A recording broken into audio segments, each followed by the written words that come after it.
Hello and welcome to Danube Week here on Viking.TV, and a big hello from me and Diamond. Now, the Wachau is the most famous stretch, pardon me, of the Danube in Austria. It's 36 kilometers of romantic Danube River, and you sail past historic castles and vineyards and churches that go back hundreds and hundreds of years and have a beauty almost entirely unique to this extraordinary part of the world.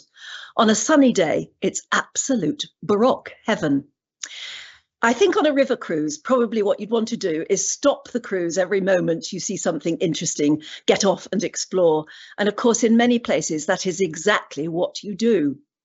But one of the most wonderful visits you can make, and certainly the ultimate must do if you go, is the fabulous Göttweig Abbey, one of Viking's most popular excursions on the Danube. And it's absolutely breathtaking in its beauty. Just look at this and marvel at its splendour, and that its history goes back over 900 years and has survived and triumphed through everything that time has thrown at it, from Reformation to fire, 2 world wars, from civil strife to poverty and decline, to an entrepreneurial spirit that makes it in the 21st century a successful focus of the community, a seat of learning, sanctuary to refugees, a tourist landmark, and would you believe, an incredible wine and schnapps producer. And it is all self-sustained, a modern monastery, an open house. Its gates are open to all. So let me introduce you now to one of its monks and a dear friend of Viking. He's Father Pius, who joins us now from, I think, what is his office inside the Abbey. Hello, Father Pius. Hello, hi, Anne. This is not my office. This is my room in the monastery, my personal room. And I'm very happy to have the possibility to talk with you this evening. And hello to everybody who can see and hear us. Oh, that's lovely. And it's wonderful to hear from you. But I have to ask, how has the last 2 years been for you during the pandemic? Extraordinary times. It was an extraordinary time. And without guests, you can't survive, because we are Benedictine monks. And you have to know that for Benedictine monks, hospitality is very important. That means in the rule of Saint Benedict is written there should be always guests. But unfortunately, nearly nobody was here. But we're looking forward to see Viking passengers this season again. I'm sure they'll be queuing up. Exactly, you must be looking forward to showing them around again and to meeting and greeting, because as you said, that's a very basic part of how you love to live. Yeah, this is also a pastoral care, not only tourism, but also a pastoral care to say we are opening our gates, we are opening our doors, and we give people the possibility to get in contact with us. Because I'm sure a lot of people know monks and monasteries only from films, television, or in cinema. But monastic life in the monastery is completely different than you may think it is, especially in the 21st century. Well, exactly. What is your job? I have got 2 jobs. First of all, I'm not only a monk, but I'm also a priest. So that means Göttweig Abbey is a place, a monastery of the Roman Catholic Church. And first of all, I'm a priest, and I'm responsible for a little, in a little village, I have got a little parish, and I'm doing pastoral work there. And the parish is not far away from the monastery. It's near the river Danube. And from Monday to Friday, I'm in the monastery, and weekend I will be in the parish. So my first job is pastoral work as a priest in the parish. And the second thing is I'm responsible for tourism in the monastery. And that's the reason why I'm here and can tell you what you will see when you will come to Göttweig Abbey. For such a historic old abbey and monastery, that's a very modern job, isn't it? Yeah, I'm sure that you wouldn't expect that monks are doing modern jobs as well, because running a monastery in the 21st century is like running a company. We're not only praying, but we're also working, and this is written in the rule of Saint Benedict. He tells us ora et labora in Latin, which means you have to pray and work.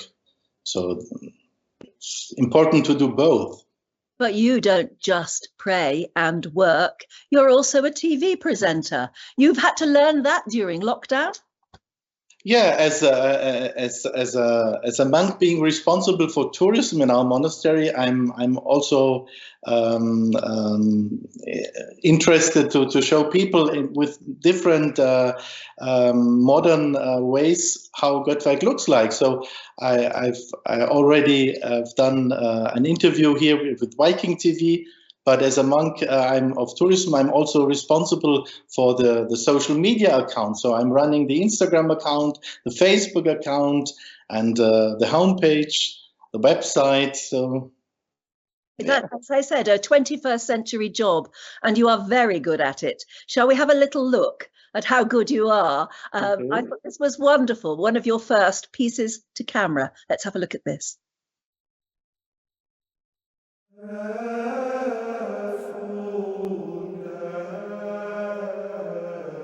Hello and welcome, dear Viking guests, here at the Abbey of Göttweig, located in Austria in Europe.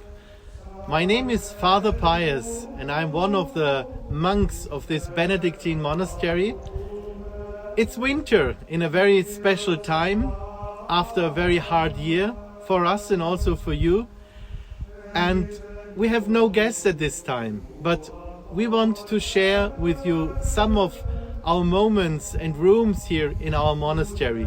We want to use this possibility via Viking.TV to show you what you will see when you will travel again with the vessels of Viking. So please follow me, let's go inside. It's a little bit warmer there.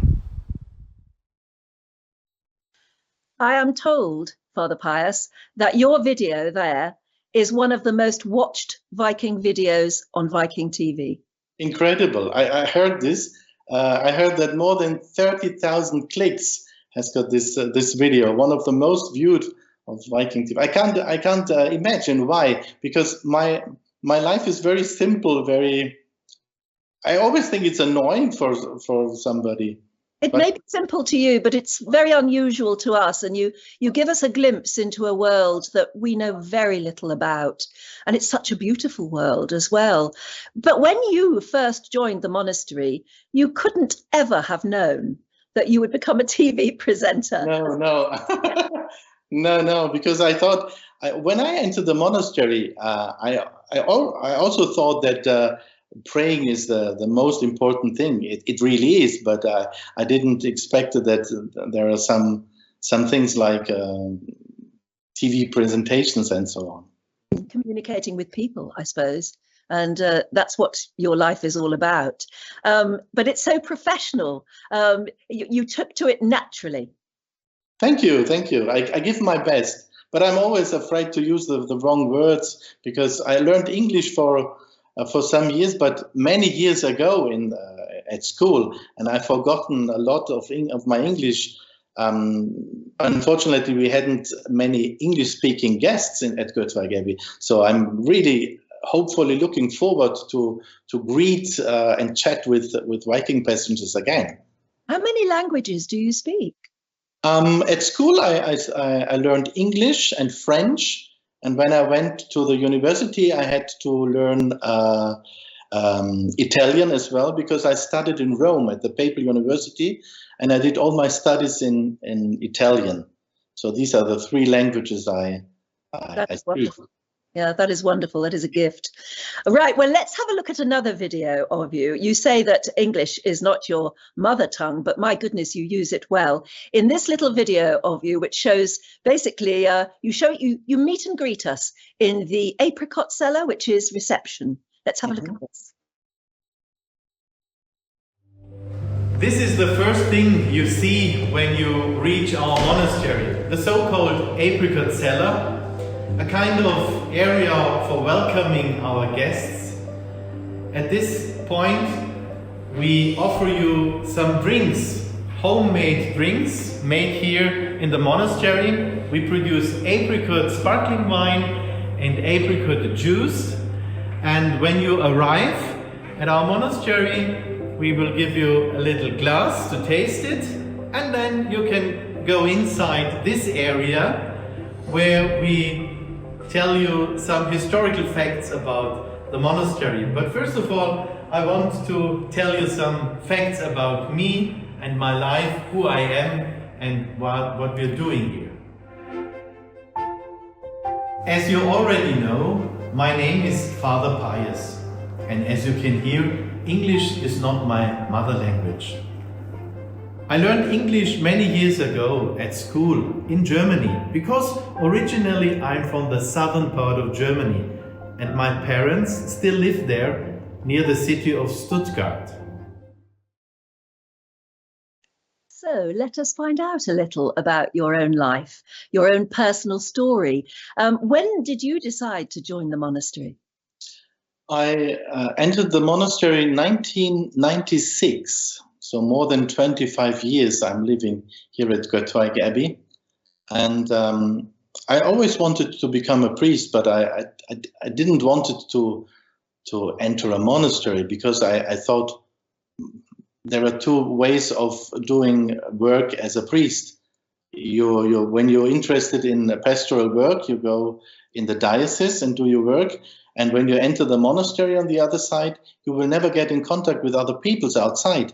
But when I've arrived here at Göttweig, I saw that this is really different than I thought. I had a strict thinking how monastic life would be, but it's really different. And did you ever have doubts about your chosen path? Or once you joined the Abbey, did you know that you were home? Yes, of course. And this is important. And it's good that you will have doubts. But when I did my solemn profession, the vows, in the year 2000, these doubts nearly stopped. So when I made the decision to remain at Göttweig Abbey and become a monk forever, and remain here on this little hill, yeah, I had no doubts anymore. Many people think that monks, when they take their solemn vows, cut themselves off from the rest of their family and their past. But you don't, do you? I mean, no, that's not true. That's not true. For example, we have got the possibility to make holidays. So we have got 3 weeks of holidays, and normally I spend 1 week with my parents. I'm originally from Germany. I'm not Austrian. I'm from Germany, from the southern part, from Stuttgart, and I like to return to Germany to visit my parents and spend time with my family members. And on the other side, my family members and friends of me, of university or school, they can come to the monastery and stay here overnight as well. We have got apartments for friends or family members of the monks. So they can stay here with me, and my abbot will give me time to spend time with my friends and my parents, for example. And I know your parents have even been on a Viking cruise, I think. They have been, yeah, on an ocean cruise. I have been, I've never done a river cruise, but I've been with my parents on the Viking Star. Yeah. Oh, wonderful. Beautiful cruise, unbelievable. Wonderful, absolutely. Tell me about the history then. That's your personal history. Let's go on to the history of Göttweig, because there's been a monastery of some kind there for nearly 900 years. Yeah, that's right. Our monastery was founded in the year 1083 by the Bishop Altmann from Passau. He founded the monastery, and you can imagine we have a long tradition, more than 900 years, monks are working, praying here at this little hill called Göttweig. And the tomb of our founder is as well in our abbey church. When guests are visiting the church, the abbey church of Göttweig, they can go downstairs in the crypt and find the tomb of our founder. The history is amazing. But when you look at the abbey on the hill, it almost looks like a fortress. Was it built as a fortress? No, it wasn't built like. It looks like a fortress. This was very important in the 15th century. There were a lot of wars around in the villages, and people of the villages had the possibility to stay insecure inside the walls of the monastery. So opening the doors for people is not a modern thing. We've done this 500 years ago, and this is the reason why Göttweig looks like a fortress.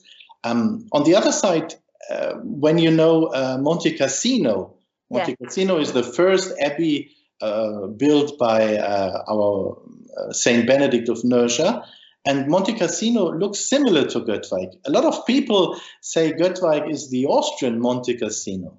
Yes, it really does look like that. But it is the most amazingly huge place.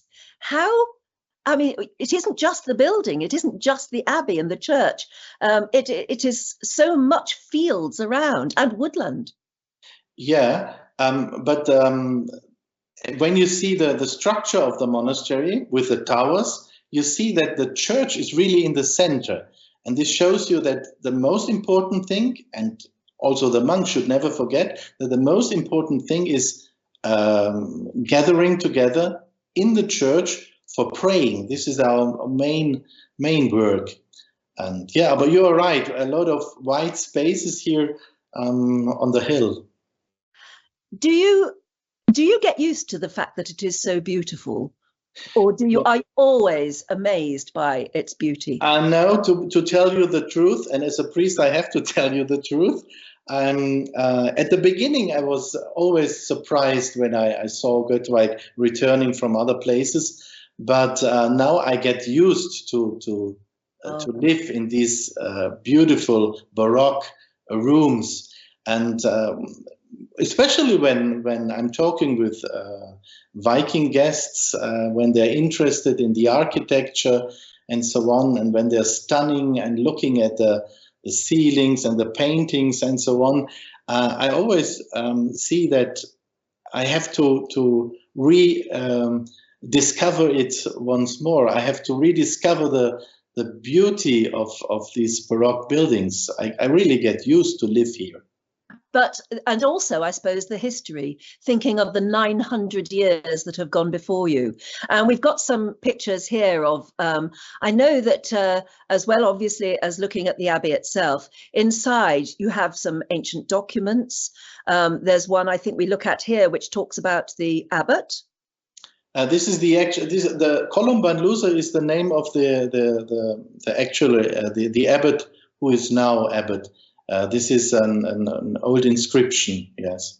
Yeah, and the abbot's ring is also very important, very significant. The ring has got the sign of Hero, which is Greek for Christos. So the abbot represents Jesus Christ in our community. So when the abbot tells us something, we should remember that he tells this not by himself, but as the head of the elected head of the community, and so we see Jesus Christ in his words. Yes, and that's reminded to us by the ring. That is the present abbot, I think, now. Yeah, this is our abbot. He's always laughing, a very funny person. And I think when Karina from Viking visited, he helped her sample the peach juice. Yeah, this is in the apartment of the abbot, and normally he's not opening his private rooms for guests, but Karina had the privileged access to get into the apartment of the abbot, and yeah, they had a nice time. Well, I know Karina says that when she came to visit you, she had a remarkable experience because it really wasn't what she expected. And maybe that is what a lot of people who come to visit feel, that for a start, it is the most incredible place to see. And I think we've got some photographs of her there. Is that with you, I think, or with the abbot? I know this is the abbot as well. This is in the imperial staircase. We have at Göttweig Abbey, we have the biggest Baroque staircase in Austria and the second largest Baroque stairwell in Europe. This is UNESCO World Heritage Site with a beautiful ceiling painting, a fresco. And this was when Abbot Columban explained Karina the fresco. Yeah, I mean the whole staircase is incredible. Oh, this is a lovely picture. This is in our orchard. Yeah. This is one of my confreres next to me. This is Father Leonhard, and with Finse, we walked through the orchards of our apricot trees, and this was exactly at the time when the blossom was able to see. This was in April. And we had a beautiful time there as well. Yeah. Again, the orchards are so beautiful, aren't they? You had an amazing time, actually, because I gather that you both even broke out into dance. Yeah. This is the famous dancing scene. Yeah, we danced the waltz because Karine told me that some days before she had been to Vienna at the dance school of Mr. Ellmeyer. And she told me that she learned some waltz steps, and I told her that I can't dance, and Karine said, I will teach you dancing. Yeah, we danced underneath the blossoms, the orchards. Oh. I mean, but the area is so beautiful. I can imagine that you do feel inspired to paint or dance or sing or play music. It's very inspirational, isn't it? Yeah. People are always very happy that when Viking passengers arrive at Göttweig, the first thing they see is the apricot orchards, and especially during summertime, it's really beautiful. For example, when the grass is freshly cutted, you can smell the fresh grass and the blossoms and the flowers. Yeah. Then they go into the apricot cellar and they smell the apricot schnapps and the apricot juice. Yes, I bet that's. I've got apricot juice here. Sadly it's not yours. Okay. It's perfect. But you're drinking juice, and I'm drinking the apricot schnapps of Göttweig. Ah, that's oh, does that taste good? Very good, I can imagine. And let me just tell anybody watching at the moment, if you want to see more of Karina and Father Pius dancing, it's on the bloopers section. If you look, there's a little button somewhere on the top of our page where you can search. And if you tap into the search bar, bloopers, the dance scene will come up. It's very well known. Very famous, this scene. And let me just remind everybody that we are live at the moment here on Viking TV. So if you have questions for Father Pius, just tap the questions bar as well and submit your question, and I'll ask them at the end here. But Father Pius, can you explain how the monastic community works? The abbot is in charge, I know, but who decides what brothers do what roles? How are responsibilities shared out? We have a really democratic system.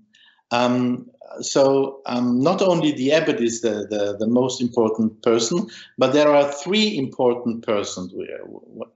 The abbot, the prior, and the sub-prior. These three persons are running the daily monastic work. And then we have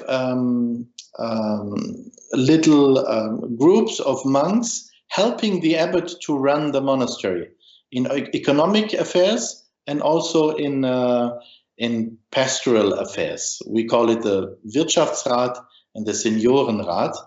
And sometimes the whole community has to come together. We call it the capitulum. That means all the monks, in total we are 35, all the monks are coming together, but not for a prayer, but for thinking, what should we do that Göttweig Abbey can hopefully go through the next years. So every decision will be discussed in the monastery, and when the abbot has an idea, he can only do this when the community of all the monks are voting for this idea. So this is a really democratic thing, which comes not from this or the last century, but this is written in the rule of Saint Benedict, and Saint Benedict lived in the 5th century, and when he wrote his rules, and we're living not only regarding the gospel, the Bible, but also the rule of Saint Benedict, there is written the monks have to decide what they will do, but they always have to think about, is this really what God also wants to do with the monastery? And it works. All these centuries later, it's still... And you can imagine, when you imagine we have a great history, more than 900 years, and the monastery is still alive since all the centuries. Yeah, it's incredible. When Karina visited, I know that she was very fascinated to hear how important silence is, but also reading, the balance between sound and silence. Let's have a little look at another clip from your video now. Göttweig is a Benedictine monastery, an order founded by Saint Benedict of Nursia, a 6th century monk who established the Abbey of Monte Cassino on a hilltop southeast of Rome around 529 AD. An astute and critical scholar of religious practices, Saint Benedict clarified the way European monasteries are organized, how monks should live and work, and what the focus of their religious life should be. His thoughts evolved into the book The Rule of Saint Benedict, a guide for balancing prayer, reading and work, ora, lege et labora in Latin. Ora, pray, labora, work, and lege means to read. Saint Benedict ordered every monk of his monastery must learn to read and to write. Everybody should read the gospel for himself. In the daily life of the monks until now, every monk there is a time reserved to read. And I understand also during meals, you have silent meals, but there is a reader. Yes, the reader has the possibility to eat afterwards. We read during the lunch and in the suppers in the evening, yes. Both. And I noticed in your private quarters, you have a special reading chair. I like to sit there. Reading, it makes the view wide and large. It is amazing, isn't it, to learn about St. Benedict and how relevant he and his thinking still is today. Very much to you, but maybe to a wider community as well. We could all do with learning from him. And normally people are saying the shortest way of living like a Benedictine monk is ora et labora, but reading is also important. Ora labora et lege, which means pray, work and read. And this is the reason why every monk has a reserved time for reading. Every morning from 8 to 8:30, we're not working, but we're reading. Everyone in his private room or in one of the chapels or rooms of the community, and we're reading spiritual books or biographies of saints or in the gospel, for example. Yeah. So you must have got through many, many books. Is there a vast library at Göttweig? We have a library, but unfortunately the library is in the private area of the monks, so you can't visit the library. But in our museum, we have a special room dedicated to the library with a big photo of the library. And every year we're changing some of the old books in the glasses, so you can see when you're doing the guided tour, you will see some of our books. Well, let's have a look at a little bit that we would be able to see on the guided tour. We've got another clip of your video here with you telling us all about the history of the buildings, the other buildings, not just the church, but also the church. Let's have a look at this. Okay. In the 11th century, when our monastery was founded by Bishop Altmann from Passau, there were no other buildings here.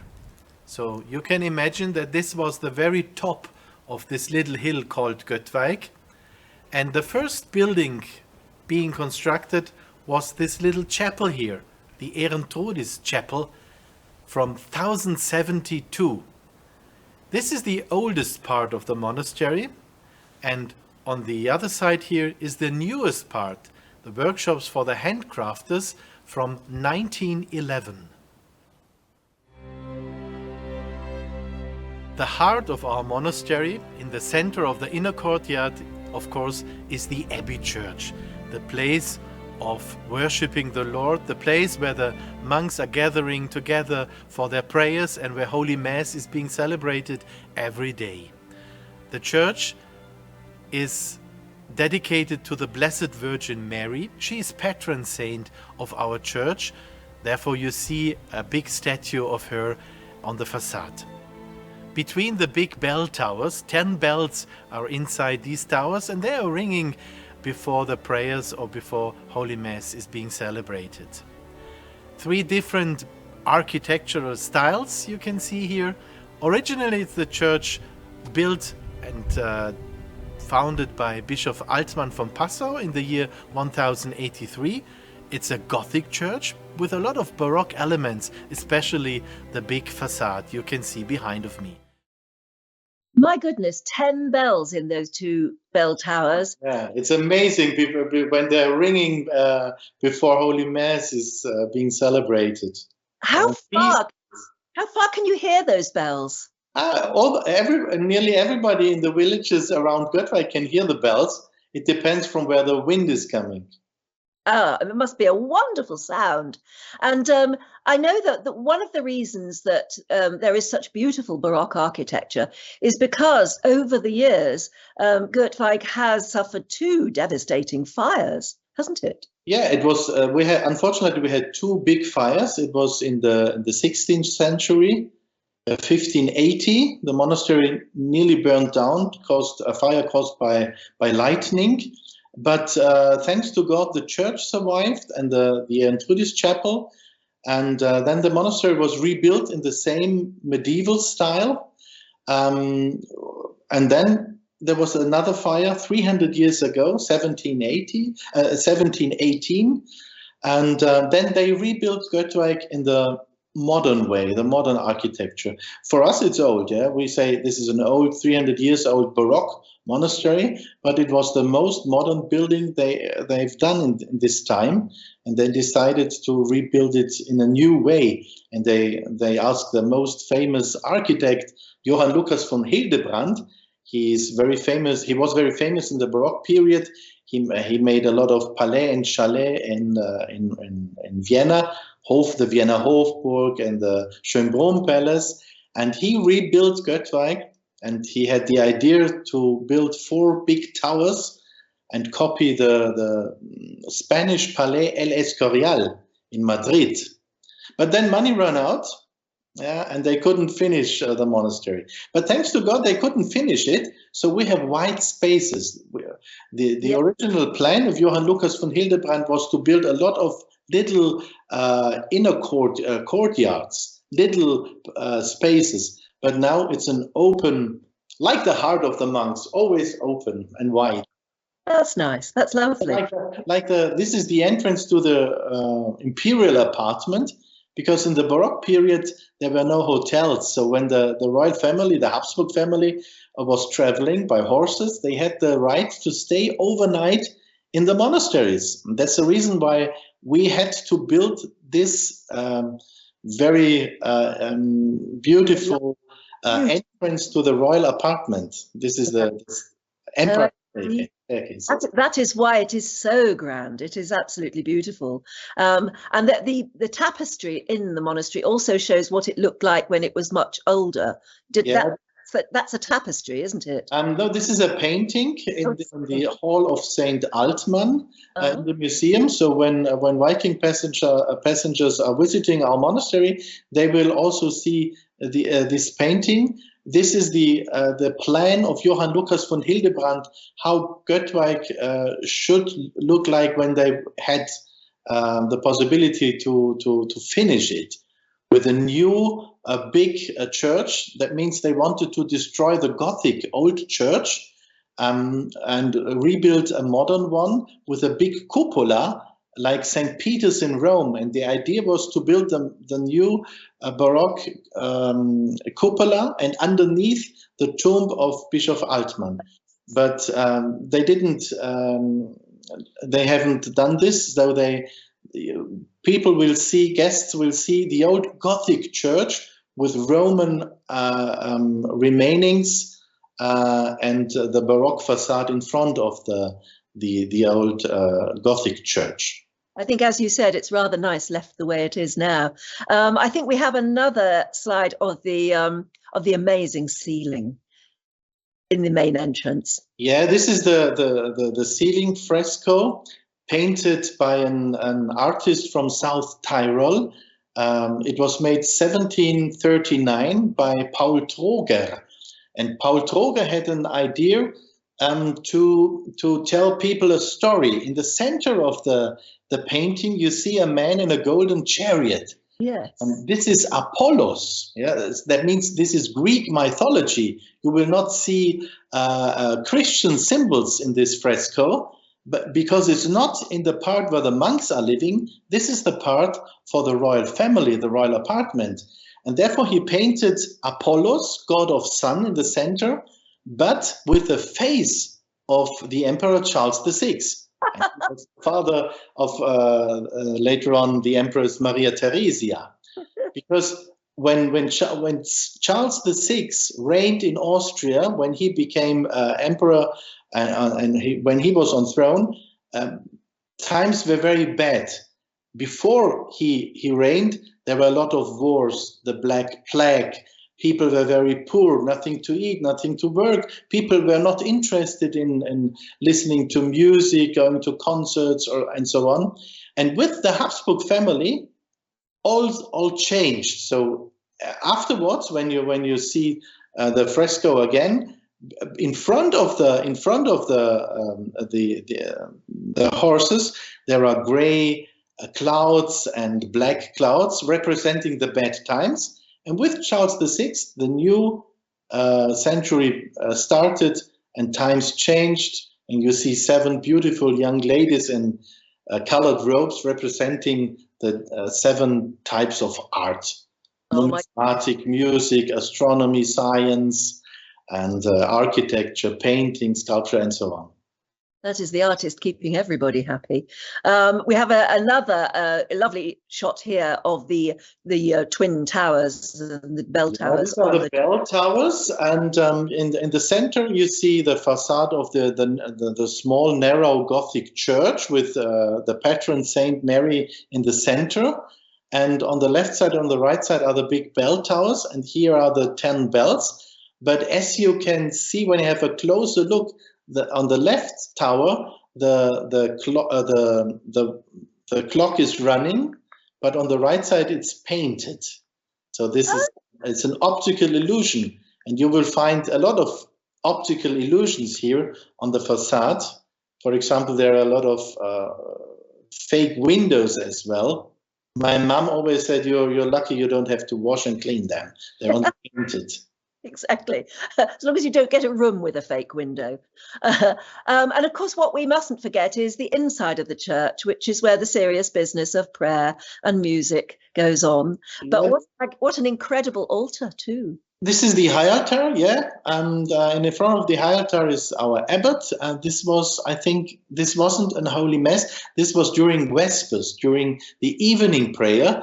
We are gathering at 6 in the evening every day, and on Sundays and on feast days, like today is the feast day of Saint Matthew. We had the Latin Vesper, and we are singing in the famous Gregorian chant in Latin. And some on the very high feasts, the abbot is celebrating the Vespers with the deacons. Oh, we have so many questions coming in for you. Really? I mean, really, so many that rather than talk about very much else, I thought I would like to hear you playing your organ as you did at the end of your own video. So we might just have a little touch of that and then go into the questions, because we have so many questions from all over the world, from Viking people who want to come and meet you for themselves and hear you talking about Göttweig. And I'm looking forward to them for their visit. So let's just end for the moment with this little video of you. Not only are you everything you are, like I said, a TV presenter and a historian and a monk and a priest and out in the community helping people, but you play a darn fine organ too. So let's just have a little clip of that and then everybody's questions.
Well, Father, I'm so glad I did that, because one of our very first questions is from Richard in Ontario, which is in the US, not Canada. And he said, can visitors hear the organ being played? Well, you've just heard it, but I imagine when visitors do come, there are services, there are prayers. The organ is being played during the services. So when the visitors are coming on Sundays or on feast days, we have a 10 in the morning Holy Mass, and they can hear the organ.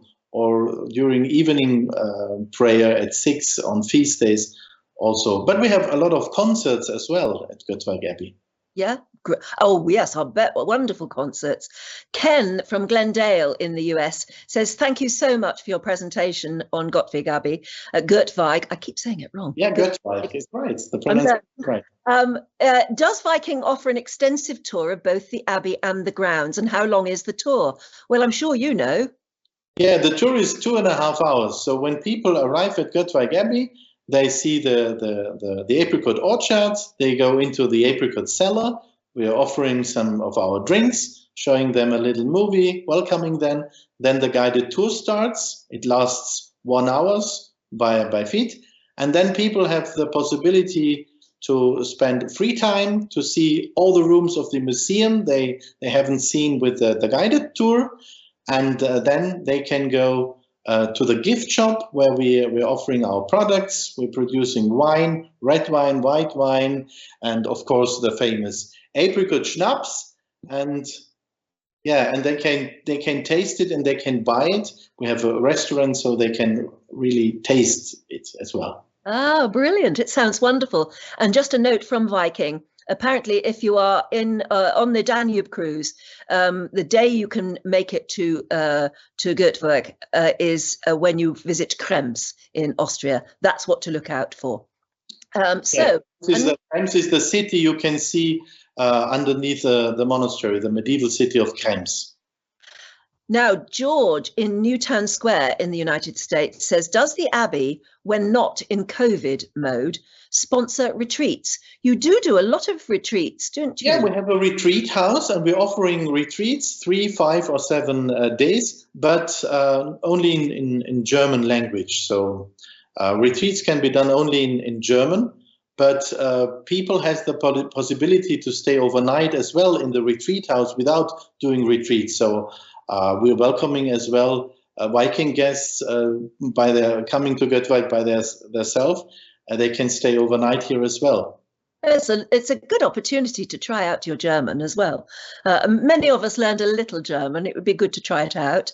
David in Orlando in the US says, what kind of activities do the Göttweig Abbey and the Melk Abbey share together? For instance, do you play sports contests against each other? Yeah. Now, you're a footballer, aren't you? I love, I do not play football. I love soccer. I'm a big fan of Bayern Munich and a member as well of Bayern Munich.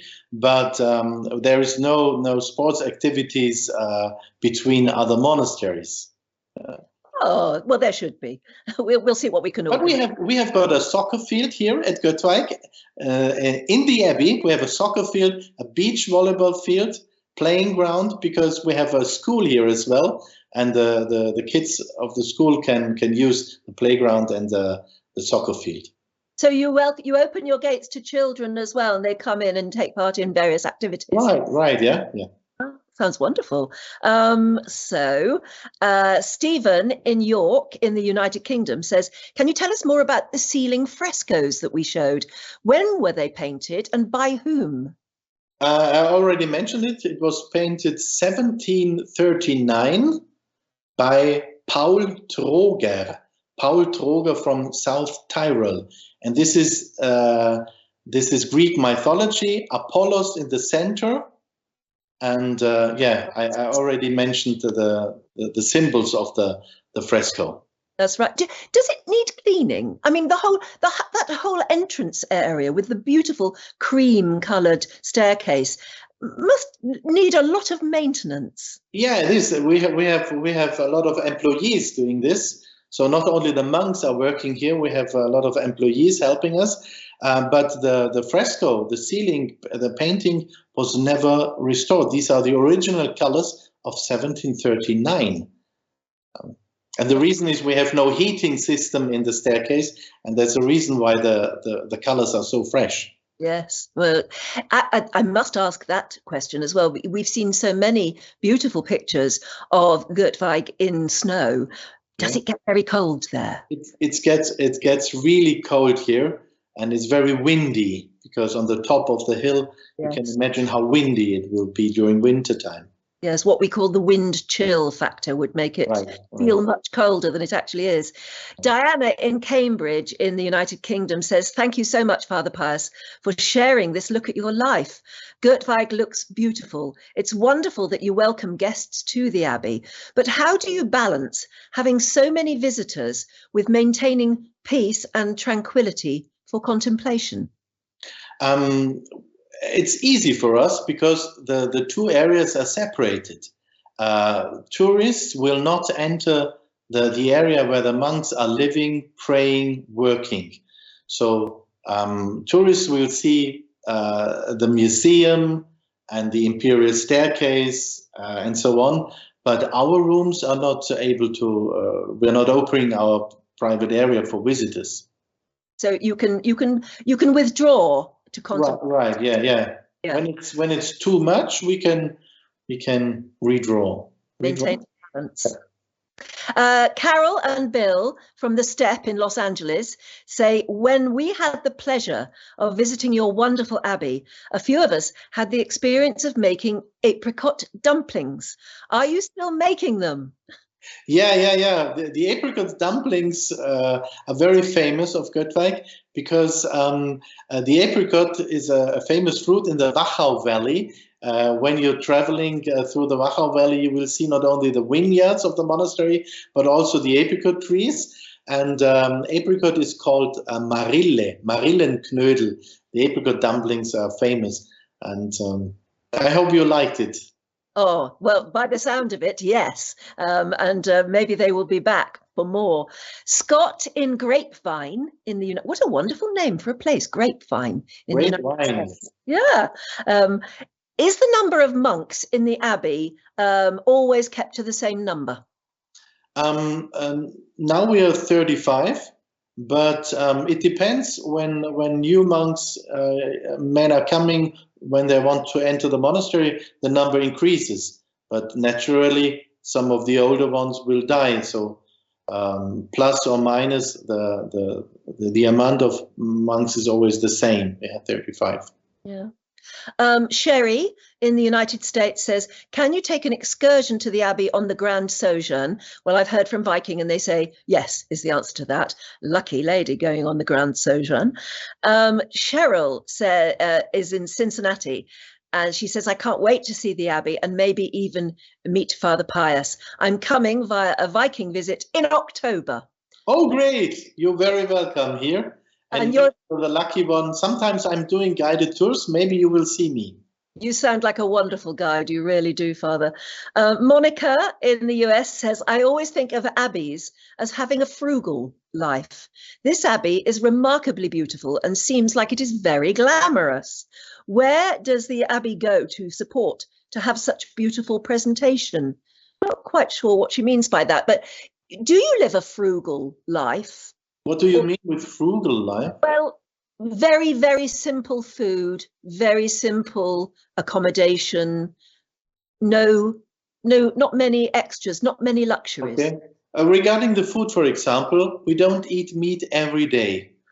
We have no vow that we can't eat meat, but we try to eat less. So, for example, on Mondays, on Wednesdays, and on Fridays, there is no meat. During the meals, for example. That's good for you now. For health, staying healthy. Yes, less and less meat. Genevieve, lovely name again, Genevieve in San Jose in California. Do you have weddings and events at the Abbey? Yeah, we have weddings on Saturdays. And you can imagine how beautiful this is when the bells are ringing. And when we're celebrating the ceremony in the church, when the organ is playing, when the choir is singing. Yes, and photographs in the orchard. Yeah. Oh, wonderful. Yes, I can imagine. That's very good. Sherry in Dallas says, from which cruise and port can we take an excursion to the Abbey? So as we've already said, it's Krems on the romantic Danube and on the Danube Waltz. That's right. The vessel will stop at Krems, and from there you have the excursion to our monastery. Yeah. So basically, it's any of the cruises that visits Krems. Yes. Mika in Montclair, who is a very old friend of Viking. Hello, Mika. She says, Father Pius, will you include in your prayers my very sick friends, Marcia, Peg, Bianca, and Barry? Thank you so much. I'm sure you will. But you are asked this sort of thing a lot at the moment, to include people in prayers. Yeah, well, when we started the broadcasting, I just came back from our evening prayer, and especially today, we prayed for peace in Europe, and I will pray for all of you as well. Yes, that's lovely. Thank you very much. That's Mika's friends, Marcia, Peg, Bianca, and Barry. Barbara says, is it possible for travellers to visit the monastery for a few days or a week at any time of the year? We are opening in March. On the 21st of March, we're celebrating the feast day of Saint Benedict, the founder of our order. And normally at this weekend, we are opening the monastery. So the season begins in March, and until November, you can visit Göttweig and stay overnight here as well. So feel free. You can book your rooms on our website. Oh, really? You can? Very modern. Very modern. And what sort of people come for a retreat? What are they? All sorts of people? Or do they come for different reasons? We have people here with different interests. Some of the people are finding our guest house because we're offering the rooms online and on booking.com. So they're not interested in visiting a monastery, but they want to stay overnight at a beautiful, cheap place, and they book the rooms, and then they're really surprised that this is a monastery. Yeah? I always say we have a museum, but we are not a museum. And that's a difference. We are running an active monastery, and these kind of people are very surprised. And then there are other peoples, they want to stay in the monastery, and they say, when we stay overnight here, we want to listen the monks singing and go to the prayers, and all we're praying, we're gathering 5 times a day, and all of our services are open to public. So when you stay overnight here at Göttweig Abbey, you can go to the services, to our prayers, to Holy Mass, and then visit the local area, the region here. Yes, I can imagine for all you do, and it does sound as though sometimes it is quite busy. There is always a moment. There is always time for contemplation, so different people can extract different things from it. Yeah, we are offering retreats with silence as well, or with fasting. Yeah, and there is not only a monk together with a group, but also a doctor. That's right. Yes, indeed. It does sound like such a wonderful, very unique place. And what do you think?